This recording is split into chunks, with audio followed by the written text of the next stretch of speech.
Okay, next we're going to talk about sentence placement. So you might be asked to check and fix the placement of a sentence within a paragraph.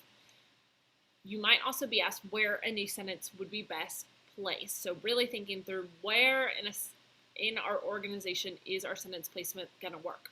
So there are things to look for. These aren't always going to be present, but when it comes to sentence placements, there are just some things that are going to come up time and time again.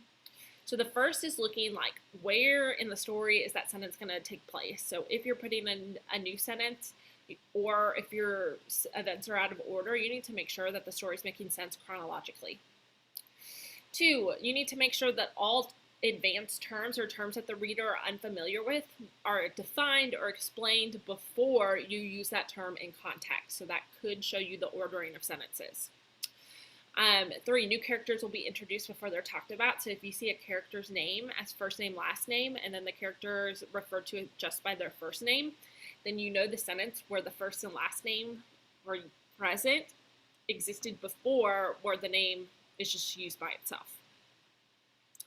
4, examples will follow general statements. So again, make sure your examples are following this general statements, and transition words such as however, also, furthermore, and therefore may signal the logic of the paragraph. So seeing those transition words can help you build the order of the sentences so you can kind of see how exactly the author is trying to frame their argument and in what order certain things should be placed in.